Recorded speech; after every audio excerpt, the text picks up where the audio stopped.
What is going on, everybody? It's your boy Big Day back with another episode of the BOG here. Unfortunately, Mr. Tristan could not join us this afternoon. Weekends are rough for the guy. He can't do weekends. So unfortunately, he couldn't join us for this special episode. But, show goes on, and we're going to have a really great conversation one-on-one before we get started with my guests that all you guys already know. Guys, go buy books. We got a sale going on right now. It's about to be over. It's going to be over at the end of the weekend. Monday, it's going to be over. TheBizarreArchives.com. We got books on sale there, dude. We got books down. It's like down to $7 and stuff. So we only ship to the United States, unfortunately. But if you are elsewhere in the world, you can find the Amazon links or Waterstone links and go find our books elsewhere at your favorite book retailer. But for those of you in the U.S. of A., great sale going on. Masters of Horror, Horror Beneath, Bizarrearchives. I think we still have copies of Bizarrearchives 3, 4, and 5. You can get those. Bizarrearchives 3 is about to go out of print, so go get yourself a copy of that. Lots of great stuff coming, so go check that out over there. And while you're over there on the website, go follow the links and check out our Substack. Go get signed up to the Substack at theobelisk.substack.com, and there you can get signed up for only $5 a month to get free ebooks every month, or just sign up for free and get all kinds of awesome updates and articles and stuff like that. Bizarrearchives 6 is coming very, very soon, but we just released a really cool book from the old days, a golden age of science fiction from a fellow named George O. Smith called Hellflower, which is a really dope book. You guys are really going to like it. It's on sale over on Amazon only, unfortunately. However, it will be in the shop soon. But go buy yourself a copy. You're going to love it. Really, really great stuff. Also, while you're on the website, go check out our game project. We have a video game project called Grim Earth, an action RPG that you guys are just going to love. So if you like the old games like Gauntlet and Diablo and stuff like that, it's going to be right up your alley. Go check out, go donate and get a copy of the demo and check out the Discord and all that good stuff. Lots of great stuff. Go check out the Bizarrearchives. But I don't need to give him an introduction, but I'm going to anyways. Mr. Mark Puryear, head of the Neurona Society, buddy of mine for quite a few years now. Big brain, big brain, one of the biggest brains in contemporary heathen history, I would say. Right, so we got Mr. Mark Puryear on here, and he's been telling me he's got some stuff he wanted to talk about. He's got some new research that he wants to get out there and talk to you folks about, talk to the folk about. So I'm just going to give him the floor. How we doing, Mr. Mark, and what are we talking about today? I'm good, man, and I appreciate you having me on. I always love being on the BOG, and I'm so glad it's back. Super excited about that, man. It's such a great story.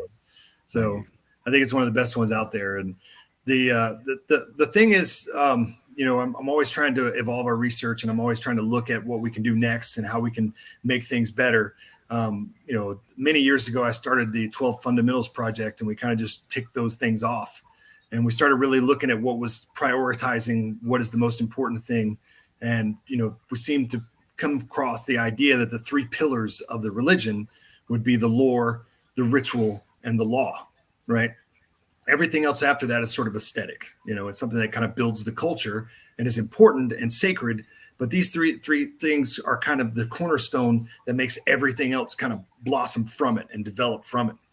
And so we've already done the lore. We're going to be improving things as we go always. The lore stuff, we're going to develop another Asashueta type book, something along the lines of Setianism. And then we did the Aven Rune 1 and Aven Rune book 2. Now, this concept of Aven, A-E-F-I-N, it comes from the Rig Stula.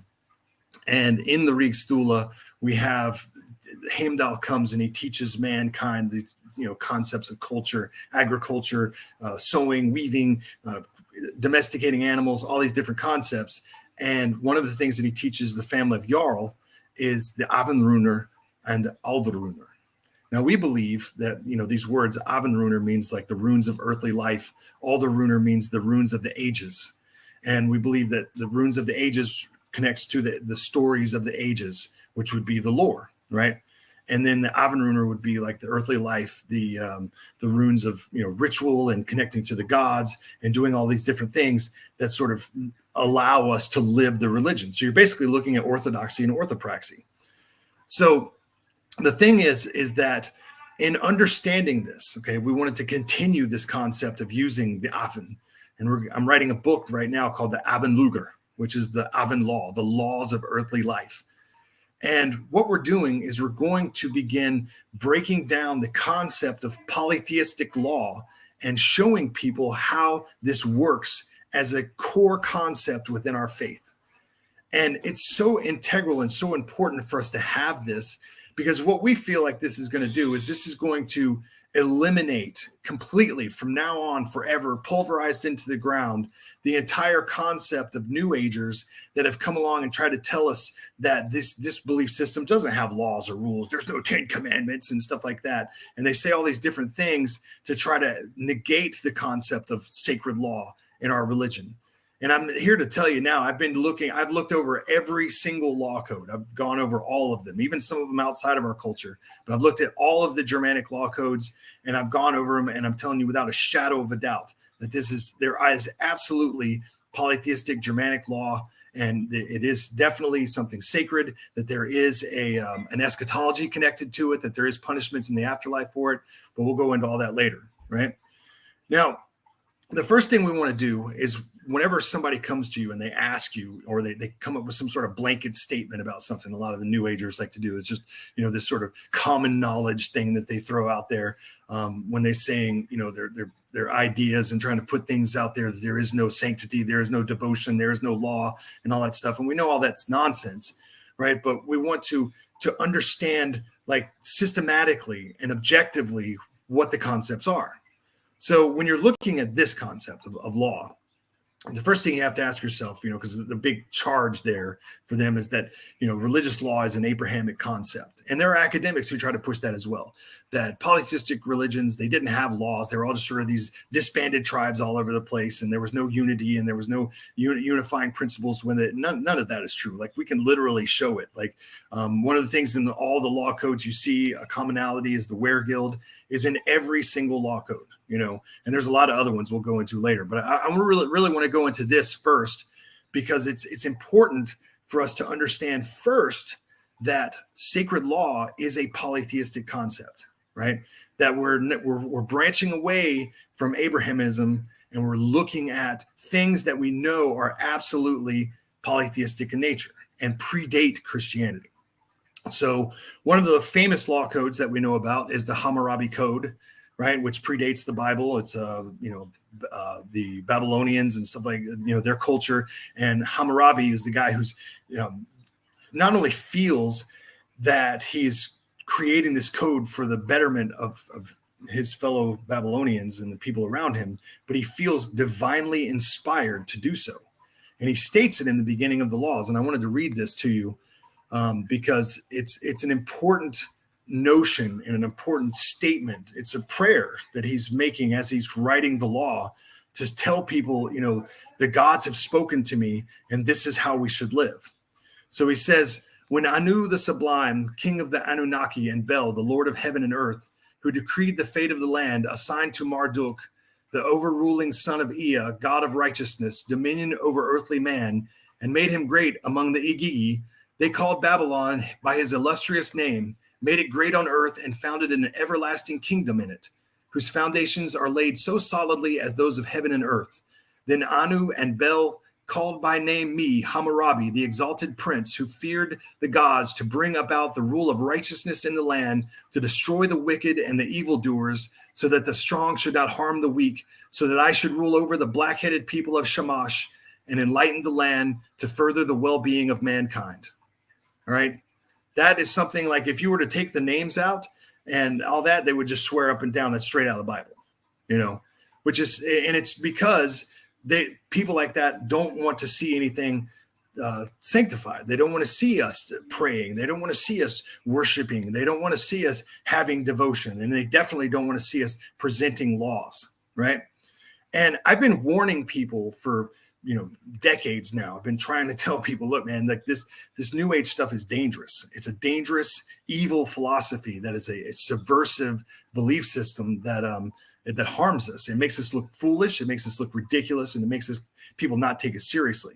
But also it develops cults of personality, because when you try to make something and take it away from a source, from the source that's ancestral and from the gods, then what you're doing is you're laying it into the hands of men. And when that happens, you start developing cults of personality. You start developing actual cults I posted this the other day when my wife and I were watching this documentary on the twin flames cult. And these people are psychopaths. I mean, they're people who are literally harming people, and all of their verbiage is New Age. It's all like, exploring the divine feminine and the divine masculine, and we're going to connect you to each other. And then there's transgenderism because, and I'm saying forced, like you are the man, even though you're a woman, we're going to make you that way. And we're going to take all your money and we're going to make it. I mean, these are dangerous people. And this stuff is only going to get worse. The New Age stuff is only going to get worse. So it's smart for people who are true devotional polytheists to separate themselves from that and say, look, that's not my religion. I don't believe that. I'm not connected to that in any way, shape, or form. So as we're looking further into this, the next concept you want to look at is the idea of punishments of the damned and the afterlife. Is that a polytheistic concept? Is that something that we see? Because a lot of people, when you start promoting it in the Germanic stuff, they'll say, oh, that's Christianized. Christians just came up with that and put it together and blah, blah, blah. But that's not true, because we see the same exact concepts represented in polytheistic religions all over the world.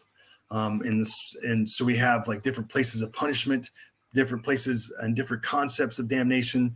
One of the famous ones you see of the dragon that devours the dead in Egyptians. They have their hearts weighed, and if their heart does not weigh against a feather, then the dragon consumes them. But then there's other ones like the Swahili. They have Kuzimu.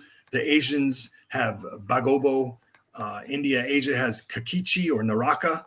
Greece has Tartarus. Taoism has Dayu. Sumerians have Kur. Mesopotamia has Urkala. The Celts have Anaon. And the Mayans have Xibalba. And the Shinto have Yomi. And then the Egyptians have Duat, right? And there's more. I mean, and this is a concept that people would naturally have, because you're looking at something that not only brings about social cohesion, something that brings people together and creates an order, a civilizational order, but it also, gives people the concept of justice. Because you'll see people, warlords and people who get power and they have armies around them and you can't stop them. And then they become psychopaths and they become tyrants and they just start slaughtering people. And you're thinking like, there's just so much injustice. There's just so many things that are happening to us that we don't deserve. And all the good people are getting killed and all the bad people are raising up in power and wealth. Like, what's up with that? Well, it's the concept that they'll get their just due in the end. Then in the afterlife, the gods will punish them for being bad people. All right. And so this idea permeates all of these different cultures, and it permeates all the civilizations that we see, and it's going to absolutely be connected in the same way to our faith, And those verses that we see in Voluspa and Vafthrudnismal and other sources that talks about the damnation of the dead, those are real. Those are definitely absolutely connected in Indo-European research and in Germanic research, and can be validated through that sense. Now, here's the important thing, and this is we should really delve into why it is that this idea even was allowed to permeate in the first place. Why is it that academics pushed the idea that there was no religious law unless it's Abrahamic law, right? And that these religions wouldn't have had anything like that, and they wouldn't have had religious concepts. Well, the thing is about that is that first off, they're running off a lot of propaganda that the church developed for a while as part of their apologetics. And we'll go into that in a second. But the main thing is that I think that there's a disconnect that happens, because what you're looking at is the difference between two different types of religion. So polytheism is a cultural religion, and Abrahamic religions are evangelical, or they're sort of insular. They're religions in and of themselves, and the concepts that exist within monotheist religions and are so oppressive that every time they have tried to take what you can do with polytheism and overlay it with monotheism, everybody just ends up slaughtering each other. You see that in like the holy wars. That's why, like in America, there's freedom of religion, because of those holy wars that happened in the 16th century, where the Catholics and the Protestants just kept murdering each other. One would get power and slaughter the other one would get power and slaughter that one, and it just kept going back and forth and back and forth. It's because you can't do it, because you can't have this idea that there's like, this one God and one way and one thing, right? And you cannot coincide with those, and everybody who disagrees must be killed, and it just doesn't work, And so, I mean, there's obviously a way for us to establish religious assertions, develop schools of thought, say this is the way we think and all that stuff. But it just becomes a different ballgame when you're messing with their ideas, because their ideas lead to a lot of bloodshed. So, but the thing about it is that when you're looking at the polytheistic structure, the reason why it worked is because it was connected in its very DNA, within the very structure of its existence, to the religion. The religion was the culture, and the culture was the religion. So everything was about it. And so there wasn't like some set aside like document that said this is the religious Odinic law. And no polytheistic culture had that. What they did was they had laws, and their laws were considered to be divinely inspired. It was the same thing as, it's all aspects of the same concept of having a culture bringer. In our religion, we have Heimdall, and you have other ones throughout the world that are seen. And those culture bringers that come down and give people agriculture and stuff like that, there wasn't like a specific book that, Heimdall gave people and said, here's how you tame cattle. It's just what it was. It was divinely inspired. It came from the gods. It was taught to us by him. And so the law was just part of the culture. It's like, this is the law that Heimdall brought. This is the culture that we are part of.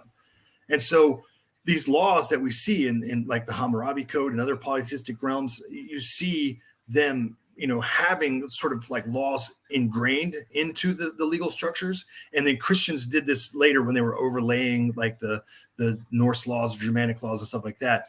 But it really is like, it comes through the folk soul. It comes through the culture itself. And so there wasn't like a set edict or a set, a canon of laws. There was just the cultural law. Now, but what's interesting about that, is that in understanding that, once you start to investigate this and you really start to look at all the law codes, and we looked at the Alemanni law, the Anglo-Saxon law, the Salic law, the Civic law, the Borger thing, Gula thing, all of these different law codes that exist, and you start to see commonalities. And when you're seeing a commonality, that means there's a root, there's a core to it. And that core is going to be what the closest thing we can possibly come to discovering what Heimdall's actual laws were, right? Because we see evolutions in the punishments that people had. Some places would just have, fines, and other places would have executions. One thing that was interesting I found was the concept of the ordeal, right? Now we had written before about the 9 needs, the needing concept, where it's, the highest 9 crimes. And in those, we discovered in several sources, there was this idea of like carrying hot irons or hot stones that burned your hands. Well, that actually was in the law. They had what was known as the ordeal. And in order to prove yourself innocent or whatever, you would have to hold a hot stone or a hot piece of molten metal. And once it burned your hands, if your hands got infected, it showed that you were guilty. And if they healed up, then you were innocent, right? And so there's definitely an eschatological concept there, and there's an actual legal concept that's permeated in all the law codes. And so when you see something that specific, and then it's actually mentioned in lore as well, and you see all these different connections, you're like, okay, well, this is all the same. This is all related, and this all has a common origin. And that common origin is the Aven Rune, right? And so we're looking at this, and we're trying to understand like how the thing works, because they all used that word, the thing. They all used Wergild. They all used the ordeal. They all used these different, notions. One of the things that we saw common is they would give fines for harming certain body parts. So like your ear, your nose, stuff like that, each had a different like weight and value to it.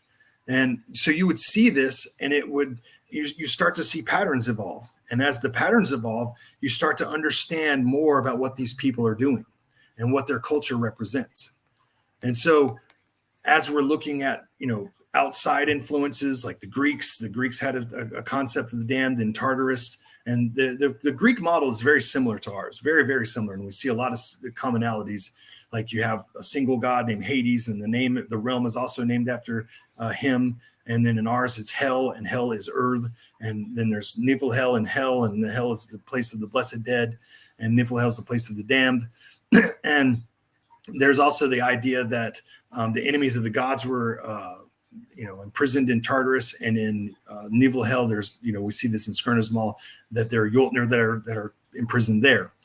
So the concepts of lore and law are very integrated, and a lot of what we see in our lore can be better understood once you understand the law. Once you know and you see what the laws were, then you can start to really kind of decode what the lore is telling you. And you don't have to have all these guessing games and all these ridiculous schools of thought, the nature school and the archetypal school, and it's all this, that, and the other. You literally can see what they were saying because it's on paper in these law codes. And one of the most interesting ones is the stories of Loki, right? And Loki, his story is very much a legal story. It's a legal tale where you're seeing this unfolding of this character. And in order to understand Loki's story, you have to understand the law. And the first thing is that we have to consider, one of the Lokian sort of talking points there that they have is they try to say that, yeah, Loki does bad stuff, but he always makes up for it, right? And that's it's such an ignorant thing to say. It's really just played off of ignorance. It's like I read a mythology book one time, and this is what I got out of it, And it's totally not diving anything further than just the bare surface of things. Because first off, if you actually read the Gylfaginning and the Skaldskaparmal and the Poetic Edda and all these different sources, and you'll see that there's never a time when Loki does anything and he makes up for it, right? Unless he is sentenced to. Because if you understand the law, you know that atonement and compensation is everything. And that's what I was talking about, like the fines and stuff like that. Fining people was something that was considered way more serious than it is today. Getting a fine, and it was probably because like a fine could impoverish you, and being impoverished, you'd starve to death and it'd be just terrible or whatever.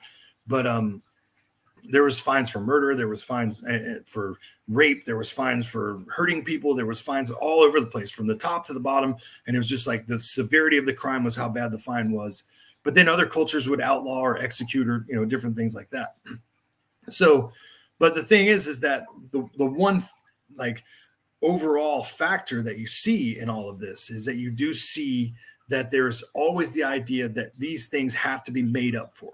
If you commit a crime, you have to make up for it. You have to fix it somehow, right? And that's what Loki's story tells us.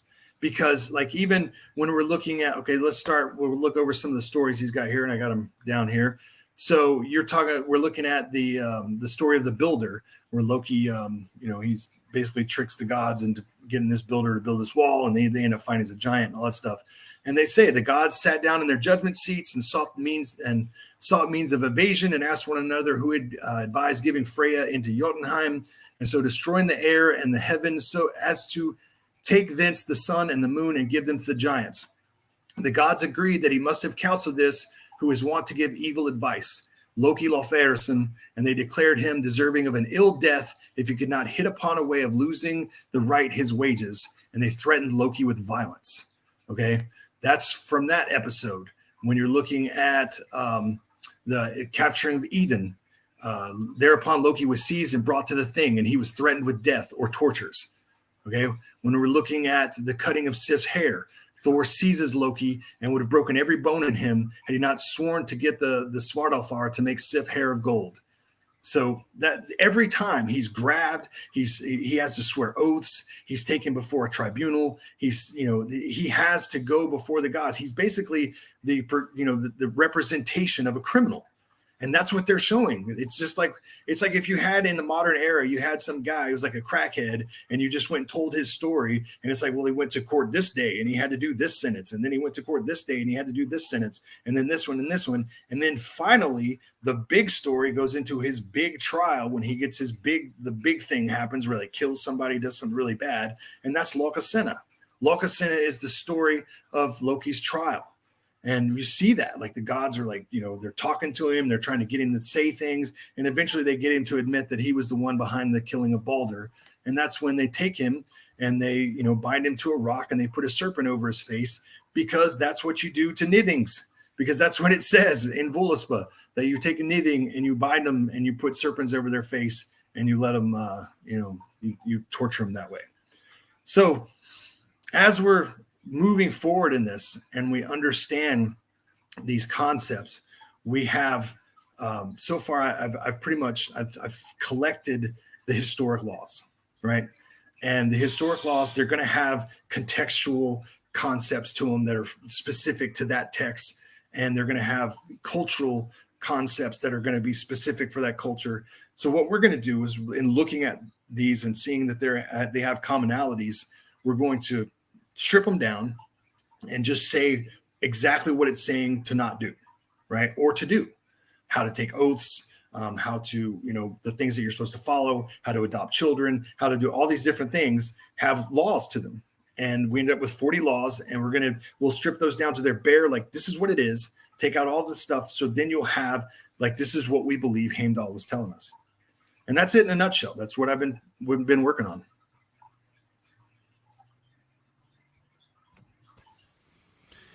Yeah, that's quite a bit there.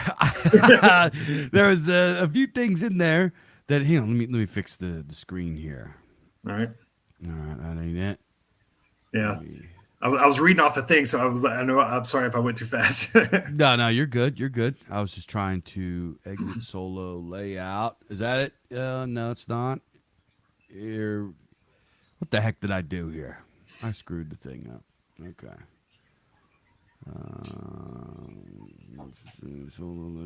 No, that ain't it. I screwed up the thing here. I can't get it back. All good. That's not it. Whatever. All right, that's good. Hold on. Yeah, it's fine. My freaking hair.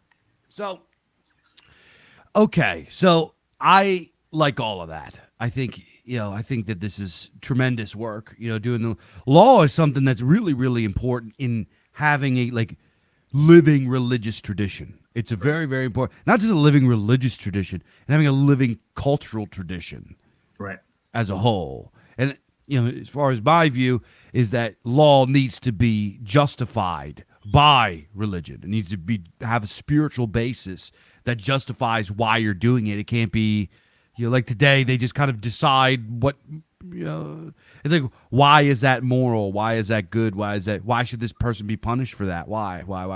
And they don't know why. Right. They don't understand why. They don't have an argument for that. Yeah. So what I sort of my question for you, Mr. Mark, is, knowing all of this, is how do we implement a heathen law, right? We could look around modern society and we could see several religious, I guess you could say ethno-religious cultures. I don't know what the word is for it. But we could find many different kind of cultures that exist just even as enclaves within our society. For example, the Muslims, right? The Muslims, I was just on one of my recent podcasts, I was talking about this. In the city that's kind of close to me in Philadelphia, the Muslims there have their own little city in the city, where they have their own little courts.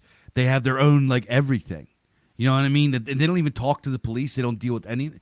Who knows what they're doing there, right? That's been a problem. And the city of Philadelphia can't really mess with them because they have so much money and power, and if they mess with them at all, they just completely freak out and create a big bunch of chaos, and they just kind of let them be, right? So we know that it can work, right? We know that it's a thing. And, let's face it, we as heathens, as folkish guys, as the folk, especially today, we are a minority. We are not, we are kind of like an enclave in a larger society that is either incompatible, uncaring, or at worst hostile to us. Right? How do we implement these laws? how do we implement these laws? How do we live it? And how do we create it? Because guys like, let's say the Muslims or the Hindus or whoever that have come into the West and formed these enclaves where they have these, courts and laws and all this kind of stuff. They already had that. You know what I mean? They had that at their home country. They can leave here and go home, and that's just how it is in the whole country. We don't have that. You know what I mean? We don't have a homeland that we can go to, like, and go see that kind of life, right? We can't do that. We could go back, like, say, I could go back to, Switzerland or Germany or the Alpine region where my family comes from, or, Italy or, Poland or Scotland or wherever your family's from. You could go there, but those places are liberal now too. And I don't mean liberal as in, Republicans, I mean like liberalism proper, like Enlightenment philosophy, modern Western crap, right? So every country in the West has bent a knee to that. So it's not like we could go home and see ancient Germanic law. We can't go home and see ancient Roman law. We can't go home and see the ancient world at all. Our old world is we're it. You know what I mean? You know what I mean? So it's like, how do we live that? How do we begin to even implement that?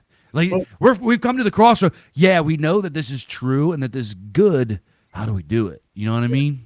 Well, the first thing that I would say is that, because the thing about it is that the law is so much more than just a bunch of don't do this, it's more than just that. And a lot of the don't do this is stuff that we just, in our society, we just don't do, like you go kill somebody, you're going to go to prison for the rest of your life, and thievery is in there, and a lot of rape, and a lot of the things that we know are illegal today.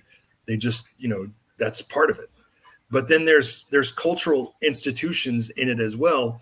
And it was like I was talking about with you before we started, is that you have a lot of people in the world today, in political movements and in conspiracy theory movements and stuff like that, who just want to make you angry. And the anger is meant to control you because people want power. And I'm not saying that these people are bad or nefarious or anything like that. What I'm saying is that everybody wants their voice heard, and they know that the only way you're going to get your voice heard is to have a bunch of people behind you also saying the same thing. And so it's just a natural tendency for us to try to get people behind us. And so people try to use anger to do that. And they're like, look what these guys are doing. Look what that's doing. And then they'll sit there and spend thousands upon thousands of hours trying to validate that anger. Well, I decided a long time ago that I don't want to be that person. I don't want to be angry. And I don't want to sit there and just feel hopeless or think that I'm going to have some kind of fight that I could win or not win. What I want to do is things that I know are effective and things that work and things that we can implement. Yeah. So the first thing you got to do is just like look at what it is, right? See the law for what it is, and then start understanding your sovereignty as a group, and then as an individual, and how you play your role within those around you. And so when you're a religious person and you're in a religious community and there's somebody who wrongs you, then you need to address that. The first thing, though, this is why the law is so important. This is why it's important for us as heathens in the community, is because everybody, when you come into something, you need to know firsthand what it is that is expected of you and what it is where there's a line that's drawn, right? And so you have a lot of these groups that just kind of willy-nilly, just whatever, this, that, and the other. And, like that's the one thing I don't like about the idea of the 9 virtues. I know a lot of people love the 9 virtues and all that stuff. We had a 9 virtues, but we made it the opposite of the 9 vices, because you have to have limitations. You have to have standards. You have to have a line that said, don't do this to me. Don't come after me. But if your whole thing is like, I just aspire to be this, then what I've literally seen that do is attract like the biggest pieces of garbage that you've ever met. Because they don't care. There is no line for them. It's just that I aspire to be, this kind of virtuous person, blah, blah, blah. Because virtue signalers. Yeah. Yeah. It's just, that's all it is. Because there is no like, don't do this. Don't try to attack me. Don't try to steal from me. Don't try to hustle me. Don't try to harm my community. There isn't any of that. And another thing that I feel that people need to do is they need to utilize the ancient method of arbitration, which is the thing. And I've seen it work. You've seen it work, Dave. Yeah. We had arguments in the Norton Society where we're like, okay, we're going to hold an emergency thing. And we would bring people together and we would solve the problem 99% of the times. Yeah. But what typically happens is because people don't have laws and they don't have standards and they don't have anything written down and don't have expectations when you walk in the door, it just implodes and everybody starts fighting and then people leave and this person's mad. We call it the walk away, throw away culture, because it's just like, oh, I have the choice to do this, because I really don't take this seriously. So I'm just going to walk away from it. Or I don't see you as a serious member of my community. I don't take you seriously. So if you make me mad, I'm just going to throw you away like a piece of garbage, Yeah. And everybody that's in a kindred or a clan or whatever you're in, right? You have to ask yourself, is that my place? Am I a person that's expendable? Or if something goes bad, if I do make a mistake and something goes bad, are there things in place that protect me as a member of this community, or am I just going to get thrown away? Now, there's obviously things where you deserve to be thrown away. If you do certain horrible things to people, then you need to go. That's what outlawry was. Bye, and it was way worse back in the day because you were like outlawed from everything. Just became persona non grata, and they could slaughter you at the drop of a hat, and any of your enemies are going to come after you and kill you because you're nothing. Then you're just an object. But the thing is that we can only implement these things, any of these things that we write about and put together, we can only implement them one step at a time. That's all we can do. We can't let the big picture, make us afraid of the first step, because the first step always has to be taken. You have to just keep moving forward. And Dave, you've been here with me for many years. We've been on debate forums. We've talked philosophy, and as well as I do, that 10 years ago, man, the only thing you could see online was people having race fights and talking about nonsense and posting Viking memes. And now people are actually having real theological debates and discussions and forming circles and saying, I'm in this party and that. And some people are like, oh, that's bad because it's dividing us. No, that's what we're supposed to do. That's what our ancestors did. That's what polytheist cultures do. They create a philosophy that's surrounding the overall culture, and then they form their circle and they say, this is mine.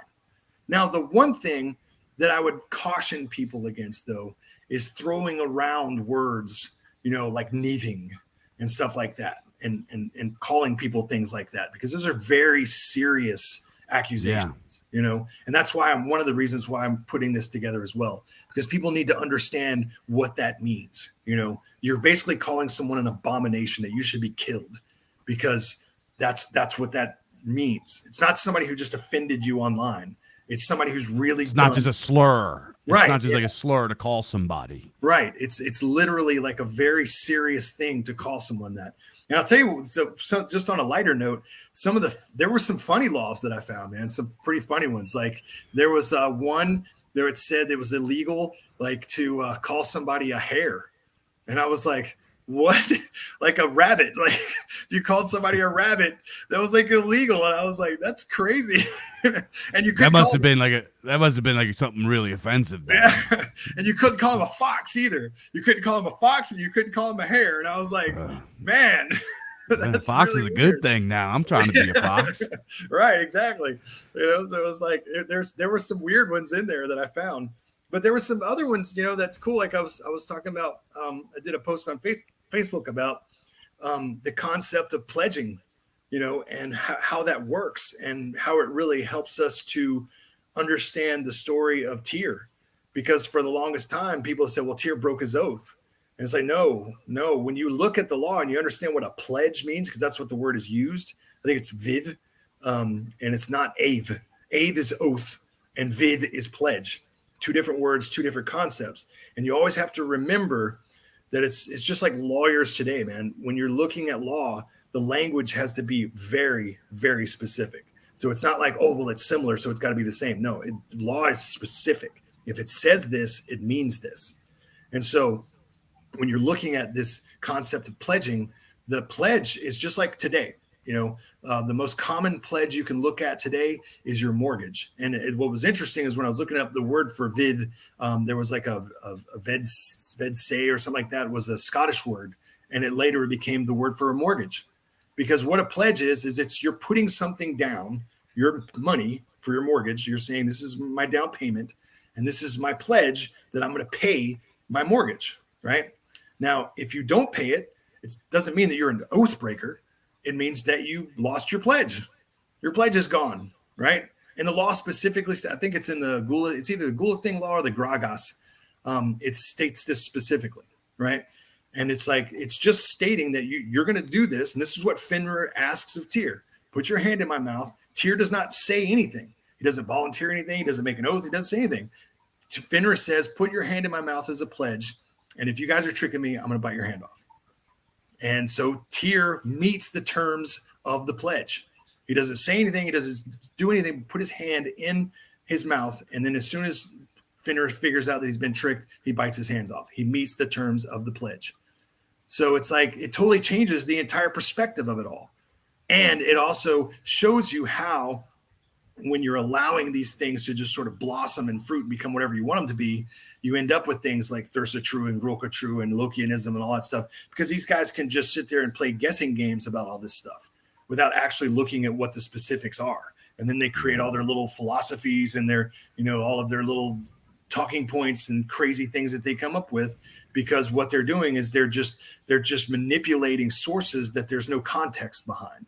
And then when you look at the law is the context, and you understand it better. Yeah.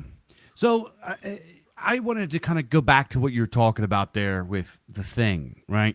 Yeah. The thing is something, you mentioned about how we did it when I was, we were doing a lot of work in the Neurona Society and stuff. There's a few times we had to, not necessarily me and you, but you were involved, and maybe it was me and another person, or I was involved. Blah, blah. There was a few times we had to step together and do like a thing, right? And that is something that I've noticed, is that a lot of time modern people, they don't take it seriously.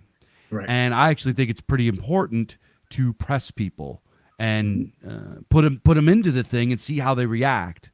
Because if they react badly, it doesn't go their way, then that means, and they rage quit, that means that they were never built for this in the first place. Exactly. Right. If I've come to the realization that to be a heathen isn't just your belief, but it is your belief. You absolutely must have belief. You can't be an atheist, right? Right. But there are certain people that are just not. I don't know what the word is for it. Psychologically, biologically, whatever the word is for it, they're not made of folkish stuff. They're not agreeable enough. They will never give up the Valha ideas of individualism and crap. They will never stop. And if something doesn't go their way, they will rage quit. You got to get rid of those people. Yeah. And there's been quite a few times that just in my little community, we've had to have like a thing and have a sit down, right? Mm-hmm. And a lot of times guys get mad, and you got to tell them, like, look, at the end of the day, we came here, we did it. This is my as the authority in this group, as the alderman, this is my decision, and you're just going to have to eat it. And if you're not willing to eat it, I don't want you here. Yep. You know what I mean? Because maybe next time something goes your way, and it's not like we're gambling or whatever, but maybe next time we come and sit down, you're in the right. It's not about who's right and who's wrong. It's about, what is right and what is wrong. You know what I mean? So that's something that I've noticed. And another thing that I've noticed in utilization of the thing and negotiation, and this is something that everything struggles with nowadays. It's not just in our community. People just have the freedom to just walk away from things if they want. Yep. One thing that I've noticed is sometimes when people walk away, the folks that are kind of like, I guess, adjacent are a lot of times unwilling to press them. Right. You know what I mean? The way that I am now, if like say, I don't know, some group that I'm friends with or allied with or whatever. Like, for example, Neurona Society. I mean, I'm technically still a member of Neurona Society, but absolutely. Let's say like my kindred in Neurona Society, if I wasn't technically a member. You guys are my boys. We're friends. We've been working together. A Neurona Society member rage quits and treats you guys like shit or whatever and walks away. I would be like, fuck that guy. You know what? You don't come into my group. We're not friends because you fucked my friends. Right. And the problem I've seen a lot, and this isn't just in our community, this is just in modernity as a whole, is that people don't have the fucking balls or the spine to not burn the candle from both ends and stand beside their friends and their family and their community. Right?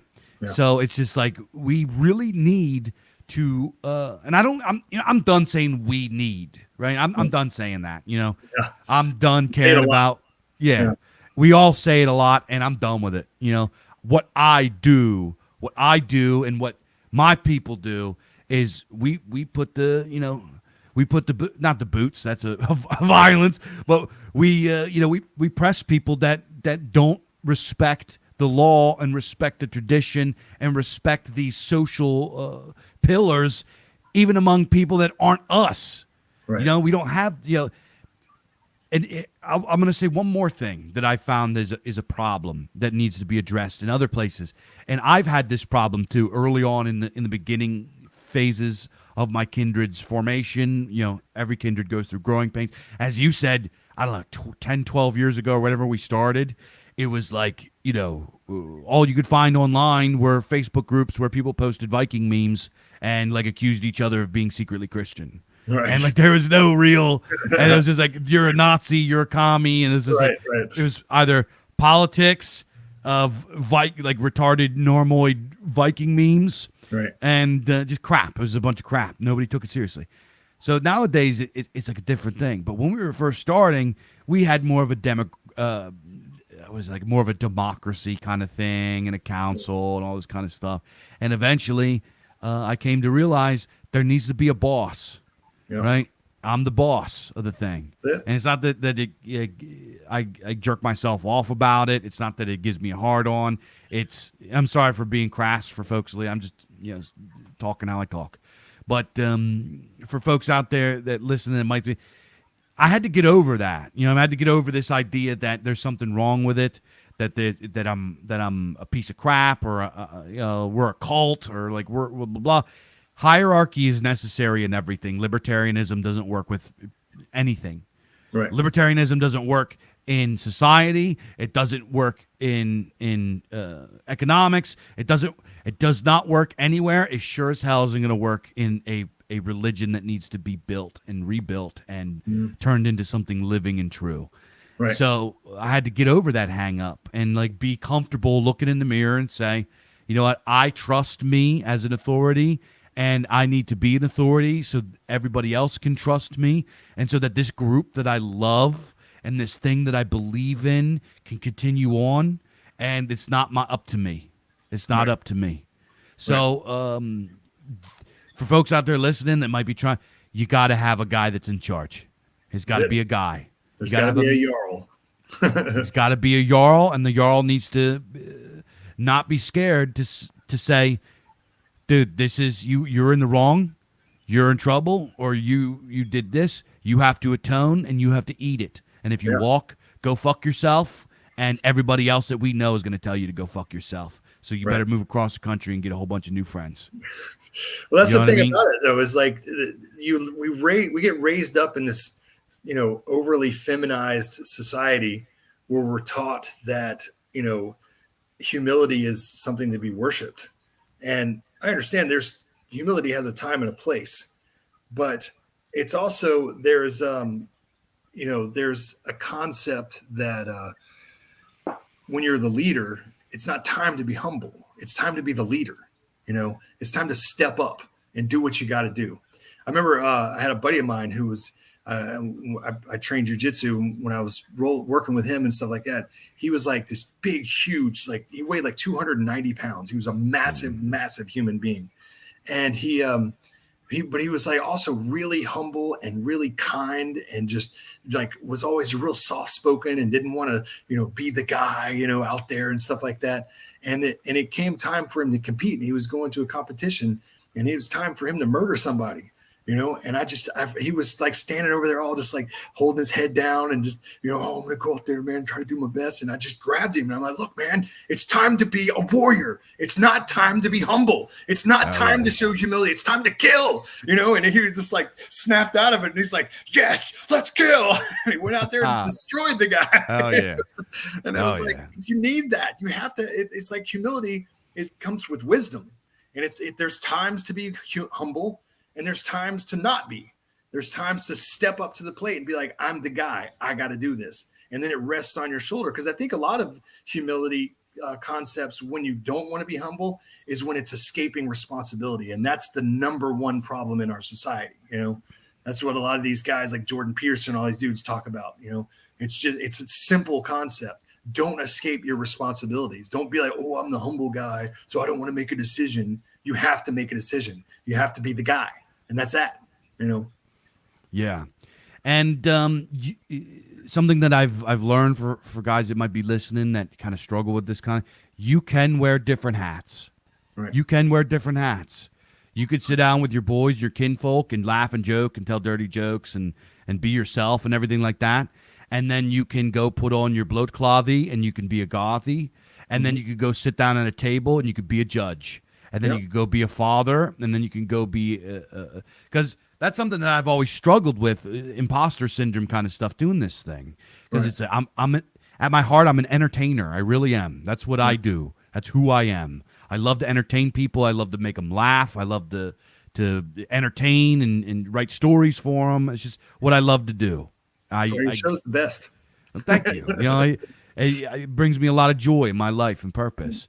So, and there's like a funny side, like funny, laughy, goofy side of me. There's a serious side of me, and eternal Gemini, right? For the horoscope girls that might be out there, or what that called, the astrology ladies that might be out there. But I have, there's kind of like two Daves in there. So it was like hard for me. It's like, just last weekend I'm sitting with these guys and we're ripping and roaring and telling jokes and being funny and silly. And then like this week I got to sit down with this guy and tell him right to his face some hard shit. Yeah. And it's like, how do I do that? I had to admit to myself, you can do that. I don't need to explain that. Right. Because people will understand. Don't. And actually, this was actually pretty cool. I'm sure folks will remember I had a fella, the Acharya on here a few years ago, right? People are familiar with him from Dharma Central, and I hit him up because he's like a very successful, spiritual leader guy, and he's actually really, really cool to talk to. Like in DMs, he's a really humble guy. Probably, he's from New York, so he probably grew up, probably being one of them kind of guys. I've been on his podcast. What's that? I've been on his podcast. Oh yeah. Yeah. Did you have a similar experience? Yeah. He's a nice guy, man. He's great. Yeah. He's just like you could just say, you just be yourself around him, and there's no. So I hit him up. I told him, I admitted that to him. I have trouble, and he pretty much just told me, dude, just be you, and the people that are around you will understand you. Is pretty much what he said to me, and I was like, you know what, you're right, dude. And it took me a couple years to chew on that, but you know what, you guys out there, you can't, dude, be you. Yeah. Be you. And if your people understand that you love them and you're not in this just like for yourself and you're trying to serve the gods and serve the community, and they'll appreciate that you have multiple sides. Nobody wants to hang around a stiff all day, every day. Yeah. Everybody, that's when I sit down and I meet somebody and I'm talking and they don't have any humor in them. I don't like them. I'm like, I don't like this person. I don't want to hang out with them.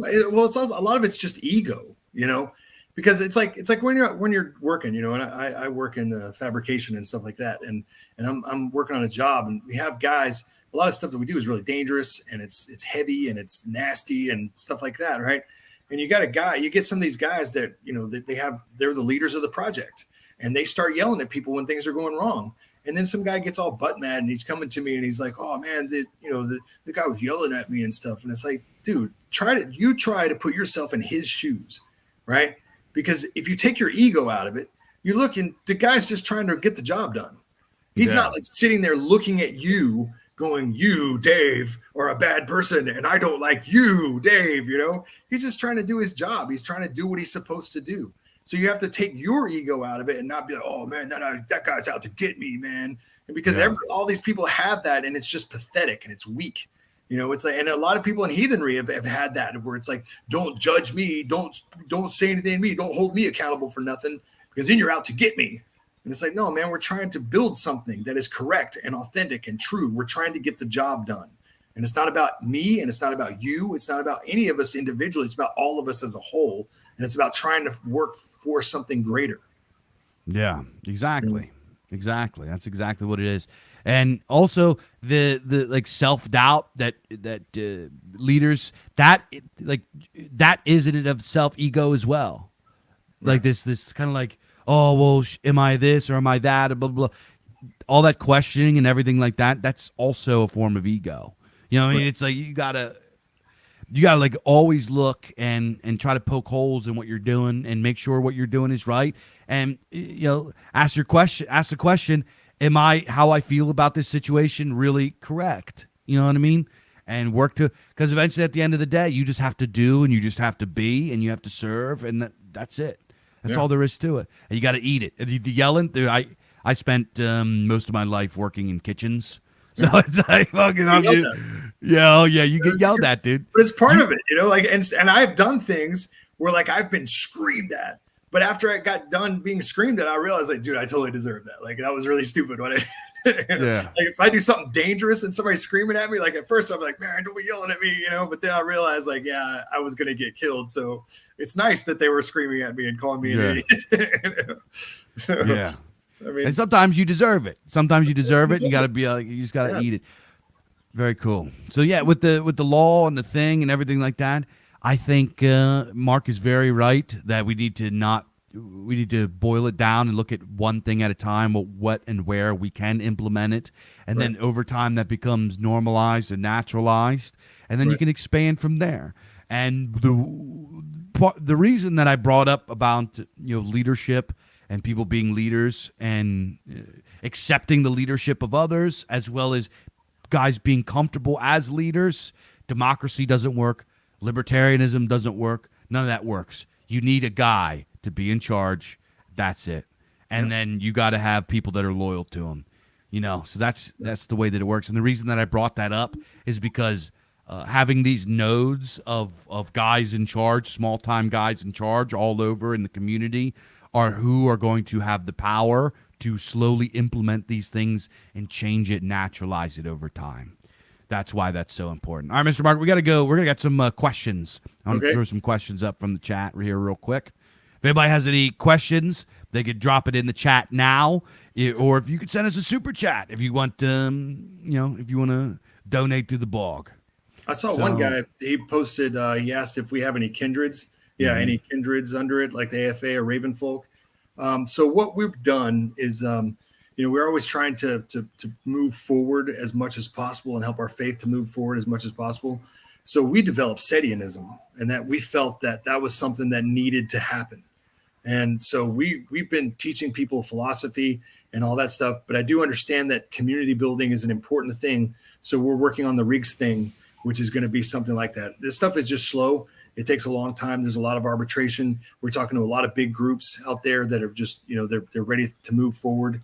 We're working with guys like the Urban Folk and the Pacific Northwest Wolfpack and stuff like that. A lot of great groups out there that just want to come together and sort of, come up with something that can represent all of us, and we're not announcing anything. Nobody's like fully on. I'm not saying anybody's committed anything. I don't want any of those guys getting mad at me, but we're just trying to come together at a round table and discuss things and see how we can push forward. And, Dave and we did Focus Summer Halloween this past summer. And that to me is the gold standard on what we should be doing as groups and as communities, and having gatherings like that. Like that's what it needs to be every single time. And I'm hoping that we can start seeing gatherings like that instead of what we've been seeing, from here on out. Yeah, FSH, that was a lot of fun, man. That was so great, dude. And the thing is like, we've developed. We have our book called the Ater book, which is the book on how to build clans, Setian clans. And we want to do that because we're just trying to get people to do something that is in the modern world, because one of the things, and you were talking before about people not taking the thing seriously, is because like in the early incarnations of this, the thing was just used as some kind of LARP fest. You see some of the videos of like the old All Things and all that stuff, and it was just like guys dressed like Robin Hood and calling out, rosters of names with trumpets blaring, and and oh, here we are, all that nonsense, and it's like we're in the modern world. We don't have to dress like Vikings or be ridiculous or anything like that. My kid is coming in here interrupting me. She's just like, just jump right up on me. So it's all good. Yeah, all good. Silly child. But so like in order to be serious, we need to act serious, and we need to dress serious, and we need to look like serious people. We need to have things where our families are integrated with one another, so that in a way where that walk away, throwaway culture is not easy to do. See, that's the main thing about it. It's when it's just a fellowship, when it's just people coming together and hanging out, like you can walk away from that.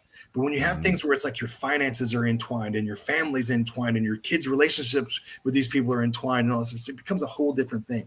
And you see that stuff. Like my wife and I we'll just go check out things every now and then. Like we'll just walk into a church and just be like, "What's up?" Yeah. And we've done it we walked into a Scientology center one time and gave them an hour to just spew their propaganda. and we went into a Mormon church one time. But the one thing that you can tell, the pattern that you see in all of them, right, is that they're not. It's not so much the religion and the philosophy and all that stuff that these people believe in, because most of them probably don't. Right? It's that they're building financial networks.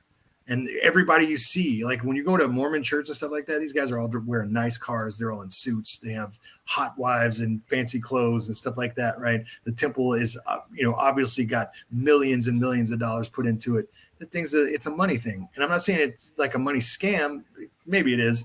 But the thing is, the money thing is all their money is intertwined, and they're using it to build networks and grow stronger and get their wealth and finances. And we got to do that. I mean, wealth is a thing, and you have to be wealthy, and you have to build wealth networks, or you're going to be nothing. You're never going to get anywhere. Yeah. Shout out ML Wiz donates $5. He says, "Good stream, guys. Thank you so much, Mr. ML Wiz, for your generosity. Support we appreciate the BOG. You. Support the BOG."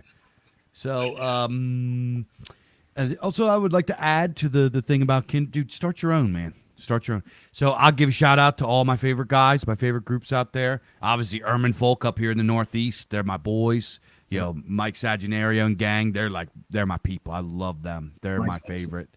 They're my favorite people. And then you mentioned Pacific Northwest Wolfpack. Old Cash McAllen is like one of the best guys there is. That guy, what a tremendous leader. And, his people love him, man.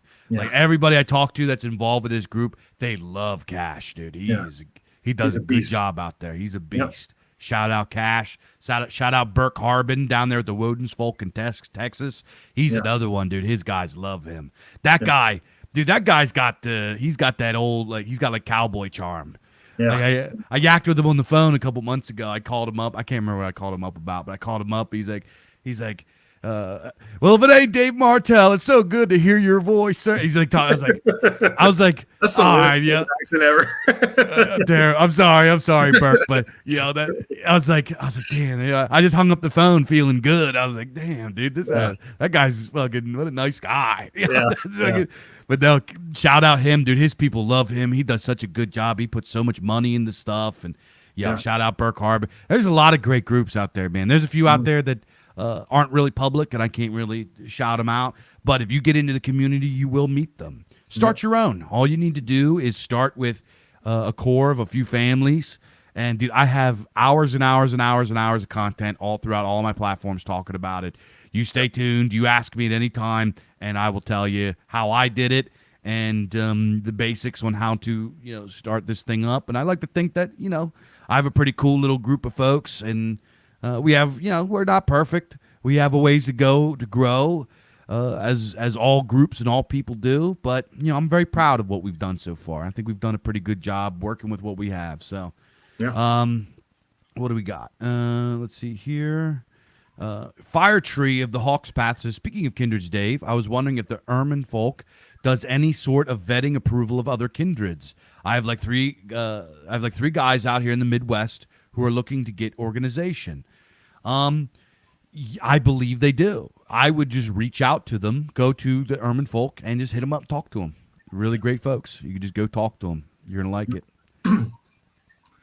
Yeah, and we, my family and I, we've moved around a lot over the last few years, but we're working on getting some stuff going on out here. I've already been talking to a bunch of guys out here in Arizona, and we're trying to figure out what our next step is. So Desperate Void, my boy Desperate Void says, any advice for an agnostic trying to make the leap into paganism? Oh man, I could talk about that all day. that's the fun stuff right there. Well, yeah, let's not do all day. Right. We got a few minutes left. Dave knows too. Dave's like seeing me cocked and loaded. He's like, here goes Mark. Yeah. Well, the thing is to try to like sum it up, man, is there are very strong arguments for polytheism, and those arguments, I've always believed, outweigh anything monotheism has ever offered, because monotheism has to develop a concept that God must exist outside of nature. And we believe that that's a falsehood, because nature is reality and reality is existence. And if you exist outside of existence, then you don't exist, right? That's it, And the thing is, we believe in immanent divinity. And so the one of the things that I look at, and this is just, I'll give the best argument I've ever seen for polytheism. And I know it's a naturalist argument, but it can also be an ascension argument as well, or an ascendant argument, is the argument of evolution, right? Because as we look at evolution and we see that evolution can be broken down into the smallest thing, and it really just becomes like, how good are our instruments to record those smallest things? Because every time we think that we have the smallest thing, we find something infinitely smaller, right? And it just goes in further and further and further down. In the same context, it has to be that it continues going up and up and up and up and up, right? And that if evolution plateaus with humanity, then it's not evolution. We got to think of something else for it, because evolution cannot plateau because it's evolution. And so once you get into that, you have to look at breaking down, concepts of relativism and stuff like that, which are nonsense, because there are concepts we know that are bigger, better, stronger, faster, smarter, right? And if you're looking at something that an evolutionary standard can be developed by that, then you could see something that is, has an IQ of 10,000 and has the strength of, 100 men, stuff like that, because it's evolution, because that's what it is. And if evolution is real and nature is immanent, the gods are immanent, they must be multiple, because multiplicity is nature.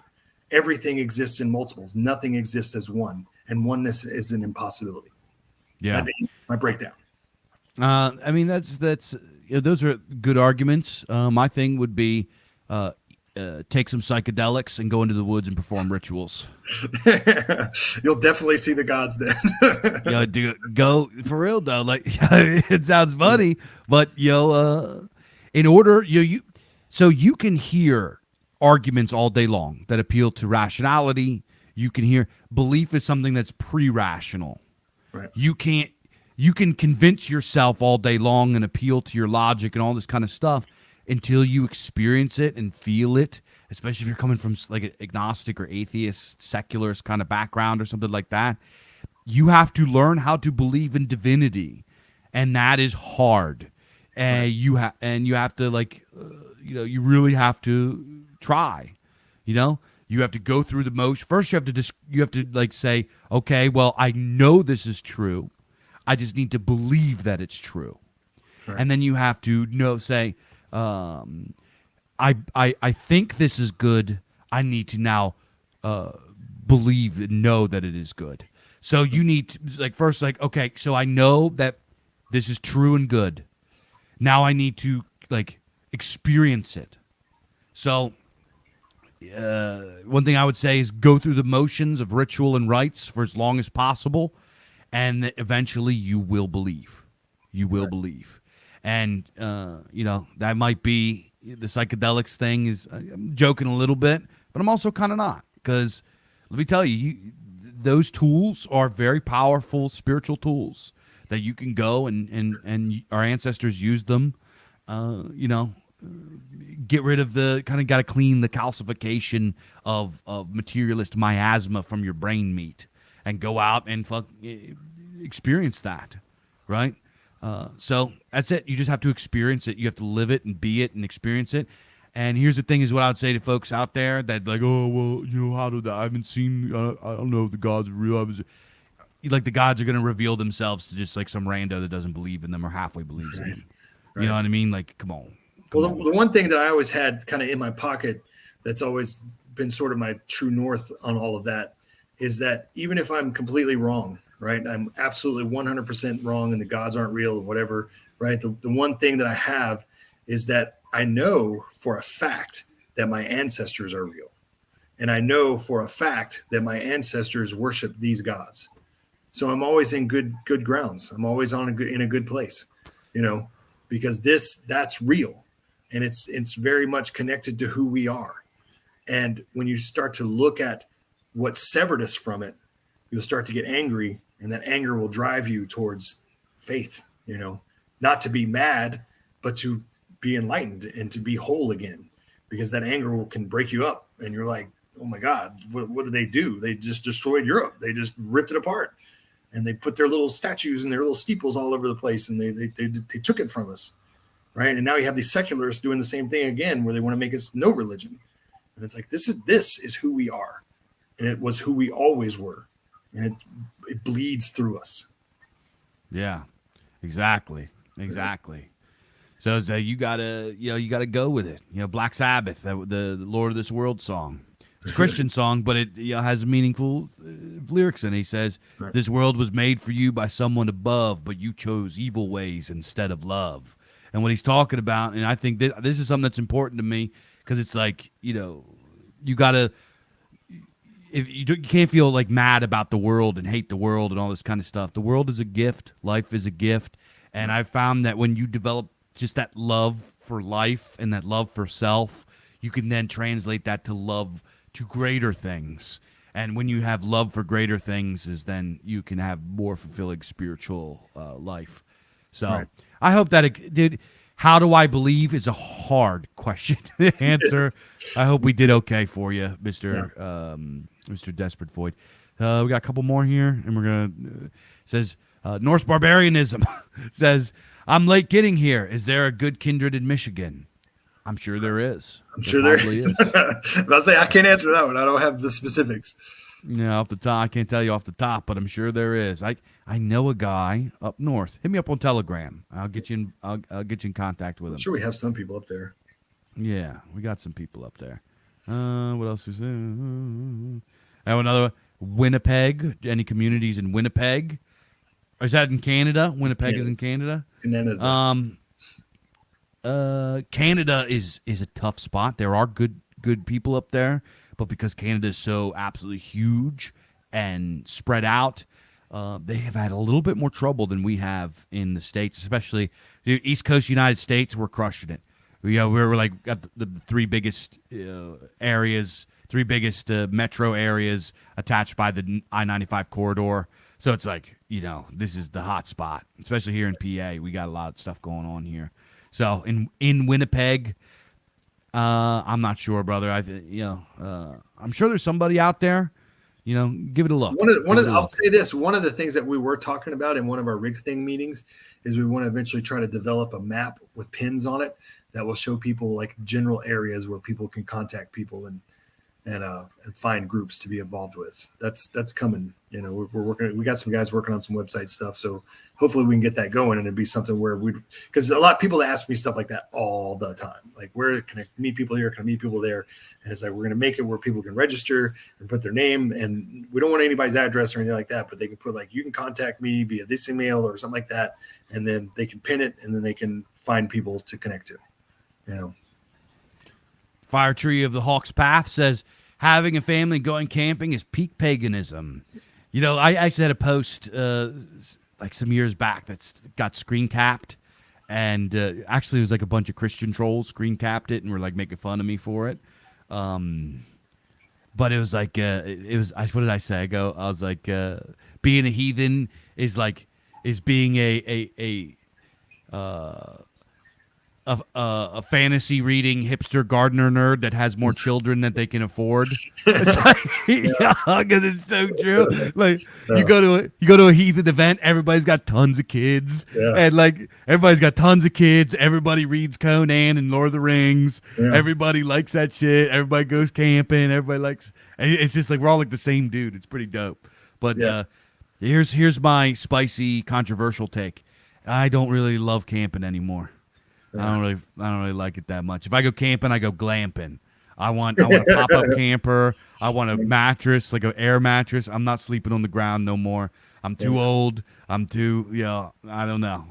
Send me to a fancy hotel with like those Egyptian cotton 10,000 thread sheets. That's Dave camping. Hell yeah. Put it on the beach. Let me go loaf out on the beach and drink drink some booze out of pineapples with the little umbrella in it. That's what I want. Yeah, I'm down with that. I like that. Okay, you can see I think we got a couple more here. They're talking. No, I think that's good. If anybody has any questions, put it down now because we're gonna close it out. We're over an hour. The guys are talking about camping. Dog, I'm sorry. When I go on vacation, I'm not trying to work. Like I want to go. When I go on vacation, a vacation to me is the opposite of work. Right. And camping is so much work. You got to chop wood, and you got to like. Let me go. Well, I mean, the thing is, I get the sentiment. I do. I like to camp. I've always camped because I grew up, in a military family and doing survivalism and stuff like that. And I love taking my kids camping. The biggest problem I've been having is like every time I pick a nice spot, like I have to wait a year to get a spot. You have to reserve these things because like everybody wants to camp now. But the big thing that I just try to warn people against is just over romanticizing, the rural life. Because what happens is you end up giving up all your power centers. And when you give up all your power centers, people have control over you. And that's the big mistake that heathens made in the past, is they thought they could escape into the woods, and that's why they call them heathens. And then they could just give up their power centers, and then the Christians took over everything. And that's what's going to happen if these Christians do that. If they give up their power centers, they're dead. They already did. It's already over for them with their power centers. And I'll also like to point out is that the whole in the woods kind of mentality is a luxury of modernity and technology. Right. Without the car, there is no like going to live out in the woods. People had to live in what could be considered like urban centers. You had to. You had to live in a village. Or you would starve. You needed a whole community to live. It wasn't until the car was invented where people could go across mass distances, and you could see. Go look up. There's like maps that show like communities and stuff in and around the time of the invention of the automobile. And the moment that the automobile was invented, communities started stretching out further and further and got bigger and less dense. And this led to isolation. The automobile did so much damage to communities. But I guarantee you, no matter how hardcore of a survivalist or homesteader you are, you're all driving to that damn cabin. Ain't none of you walking to it. Hell yeah. Illuminatus says, that's my buddy right there. Says everybody gets beds at Bizarre Con. You better believe it, bub. You better believe it. We're not. Don't worry. We're doing. When we get in, we start doing some book stuff. We start doing some fancy book conventions. You better believe I'm gonna have the nicest, swankiest digs for the boys. And we're not doing any of that. We're not doing any of that just sleeping on the ground stuff. No. Nice. Nope. So that's gonna be it for this evening. Mr. Mark, did you have anything you'd like to say in conclusion? Anything you got coming out or anything like that? Well, the stuff I've been talking about here is going to be in a book called the Aven Rune, and it's going to be we're going to break down the concept of the law. I wish that Tristan could have been here because there were some things that he and I discussed, I think, on a previous episode where we were going into the propaganda and how it developed and how the Bacchanalia became part of like Christian apologetics and made people think we were all hedonists and libertines and all that crap, right? But I do believe that that we can move forward with this. I do believe that as the work progresses and the research progresses, that people are going to know. They're going to know. And when you know that this is what this religion is, and it's no longer just a guessing game that all these new agers and academic quacks have been throwing at us, then that's a razor sharp sword that you can fight our enemies with. Because make no mistake, these people are our enemies. They're subverting our religion. They're attacking our religion, and they want to see it become just a puddle of goo that represents nothing. And that's what they've always wanted, because they want to do nothing, or they want to do whatever they want. Oh, yeah. So, yeah, guys, keep your eyes peeled for Mark's next book. Mark has so many good books. Mark, how many books have you put out so far? I'm about getting on 15. 15. Oh man. Yeah. Dude, I gotta catch up, bud. Man, you're killing me over here. Killing me. I can't stop. It's an addiction, man. I start doing it and I can't stop. I'm like, oh, I got an idea for this one. I'll tell my wife, I'm like, this is the last one, babe. And she's like, yeah, right. Yeah, guys, go buy. Speaking of buy books, go buy Mark's books, guys. He's got a lot of good books out there. The Otis book is one of my favorites. Really great one. Your most recent ones, honestly, your last, the Aven Rune, and I think those are like your best. I don't think you should do. I think you're like in your. I don't know. This is like peak Mark years right now. Don't stop now. Keep going. Keep going. These are your best ones. Yeah. We're gonna redo the Alcitretta. We'll probably redo the Otis book. I mean, I just want to make it like when this. I think that probably after I get done with this law book, I'm going to stop writing new content and improve the old content, because there's a lot of stuff that we can do with it. And when I say improve it, I mean like vastly improve it. Excellent. Awesome. Yep. All right, folks. Thank you so much, everybody, for tuning in. We got the BOG coming back again next week. What do we got going? I think we have a debate. We're going to have a debate with between Tristan and another fella who rejects Indo-European studies. So that's gonna be a good debate. Good debate. So I'm gonna be moderating that, because I'd love to get on here and debate somebody. Put me up against an Orthodox Christian, man. I'll throw at them. you want to throw it down? I got some ortho buddies that are pretty cool. I can bring them on. I don't do like mudslinging. I ain't gonna scream anybody to call them names. We could definitely keep it respectable. No, that's how we do it. We're gentlemen around here. We don't do that hating stuff. That's corny. Yeah. So that's it, folks. Guys, go buy books. Like I said in the start, I got a sale over there on the website, guys. Go, man, you got to buy books off me, bub, so I can get some new books in. So go over to thebizarrearchives.com, buy books, all in and around $10. Dude, I got some that are like $9, $8. Take them off my hands, dude. Come on. The sale is going to be over tomorrow. Tomorrow. You got to go buy some books in the US of A over the website. But if you are outside of the US of A, across the ocean in Canada or wherever, lots of links to your favorite book retailer, Amazon, Waterstone, wherever you may find our books. We have links going there. You check out our Substack at theobelisk.substack.com and go sign up there for free and get updates, cool articles about old school fiction, about all kind of stuff, man. We got cool articles about all your favorite fiction and movies and culture and stuff like that. And if you sign up for only $5 a month over there, you get free books every single month, free ebooks every single month, just sent right to you. You can't beat it. You can't beat it. So that, and we got a new book that we just dropped called Hellflower by George O. Smith. It came out in 1940 something in the old Startling Stories magazine. So that's available. You can go check it out. We posted on Telegram and all that. So go check that out, and check out our game project, Grim Earth. Check that out if you like video games. We got lots of good stuff coming, guys. Lots of fun, awesome culture and entertainment and cool shit we're working on. So, guys, like always, I'll see you guys next time here on the BOG. Hails and blessings to each and every one of you. Thanks for having me on, buddy.